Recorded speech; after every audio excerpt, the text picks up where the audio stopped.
Aujourd'hui, la luxure a très mauvaise presse. La pédophilie, le viol, l'exhibitionnisme, le harcèlement se sont considérés presque, pour certains, pour des crimes, et puis pour d'autres, vraiment des actions très, très graves. Et c'est pourquoi je me suis dit qu'il était important peut-être de voir quelle était l'histoire qui a jalonné ce qui nous paraît aujourd'hui une infraction très importante. Alors j'ai donc commencé par ce que j'ai considéré un peu comme le point de départ, hein, c'est-à-dire c'est un péché. Et effectivement, c'est un péché capital, c'est-à-dire que c'est pas n'importe quel péché, c'est un des péchés derrière lequel, caput, la tête, hein, derrière lequel se précipitent d'autres péchés. Donc c'est un capitaine, quoi. Et cette luxure, elle est d'abord montrée par les pères du désert. Donc, par exemple, saint Antoine abandonne toutes ses richesses.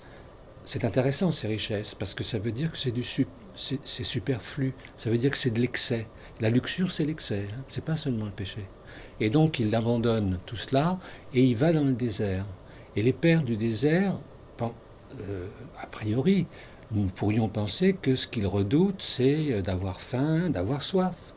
Eh bien, ce qu'ils craignent le plus, c'est la luxure, c'est-à-dire ce démon qui vient les attaquer et qui les attaque au sexe. Mais bien sûr, il est rusé. Hein, parce qu'un démon, c'est pas parce qu'il fait du mal qu'il est bête. Non, non, non, non. Il est extrêmement rusé et donc il va essayer de les tenter. Et il les tente avec des quantités d'artifices. Entre autres, il leur envoie des femmes. Et du coup, on voit naître chez ces pères du désert une misogynie qui va traverser tout le christianisme. Et c'est ça, je crois, parmi d'autres choses, qui m'a intéressé au départ. On peut évidemment travailler ce qu'on appelle l'histoire sociale, donc les faits divers, les rapports des tribunaux, les plaidoiries, etc. Bon, c'est pas la voie que j'ai choisie parce que c'était pas mon sujet. Mon sujet, c'est la luxure. Elle est d'abord dans notre tête. Elle est bien ancrée dans notre tête. Autrement dit, la sexualité n'est pas simple. Qui que nous soyons, jeunes, moins jeunes, femmes, hommes, ce n'est pas simple. Et c'est précisément cette complexité qui m'a fait penser qu'elle était davantage dans nos représentations, dans nos imaginaires, que dans la réalité des faits. Et par conséquent, pour la trouver là où elle est, j'ai regardé des textes qui sont d'abord des textes religieux, bien sûr. En particulier, qu'est-ce que les gens confessent hein, quand ils pensent qu'ils vont devoir quand même dire à leur curé qu'ils ont commis tel ou tel acte sexuel sur lequel ils ont un doute, mais aussi dans le roman et surtout dans la sculpture, dans la peinture, encore plus dans la peinture d'ailleurs que dans les autres arts, parce que c'est là que se projette cette tension terrible qu'est est-ce que je le fais ou est-ce que j'ai pas le droit. Dans le livre, par exemple, chez Titien, l'enlèvement d'Europe hein, par le taureau, ou Léda, hein. Bon, ce sont des classiques.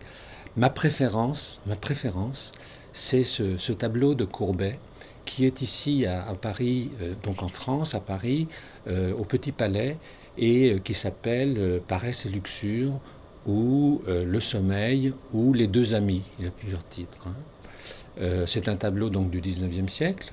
Courbet le fait pour un diplomate turc à Paris qui collectionne ce type d'œuvre. Et je l'aime, ce tableau, pour plusieurs raisons. La première, c'est que ces deux femmes qui sont puisque c'est une relation homosexuelle, ces deux femmes qui sont dans leur jouissance, elles ne sont plus sous le regard de Dieu. Et elles ne sont plus non plus sous le regard de la loi. Elles sont dans leur plaisir et elles sont tellement envoûtées par leur luxure que plus rien d'autre n'existe, même pas moi qui les regarde en allant au Petit Palais dans la galerie de gauche. Il aurait aussi ma préférence parce que ce sont des femmes de chair. C'est véritablement la rencontre de deux chairs. L'une est blonde, l'autre est brune, l'une a des muscles bien marqués, l'autre est plus lascive. Et il m'a semblé que, en quelques minutes, je ne le ferai pas aujourd'hui, mais on peut le faire à un autre moment, puis c'est dans le livre, il m'a semblé que tout ce qu'est la luxure était réuni dans ce tableau. Tout ce qu'est la luxure au XIXe siècle. Casanova est aussi un de mes préférés, mais je vais vous dire pourquoi lentement. Il fait partie des libertins. Donc parmi les libertins, j'ai classé Don Juan, le blasphémateur, qui jouit encore davantage de désobéir à Dieu, de l'insulter et donc de blasphémer, qu'à proprement parler une jouissance que j'appellerais sexuelle ou physique. Ensuite, il y a aussi les liaisons dangereuses, avec ce plaisir d'offenser la vertu. On est au XVIIIe siècle. Casanova, il est à des kilomètres de tout cela. Casanova, son problème, c'est pas Dieu.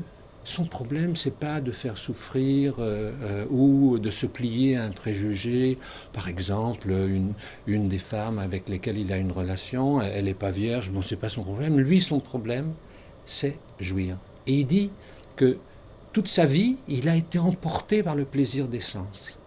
Il a été en quelque sorte, il vit de ce plaisir-là qui fait partie de ce qu'on appelle le sentiment de soi et qui est la découverte de la connaissance sensible dans ce qu'elle a de plaisir, de jouissance.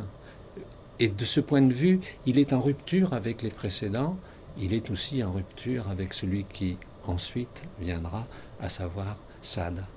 Réfléchir sur la luxure, c'est d'abord et avant tout réfléchir sur la question des relations du pur et de l'impur.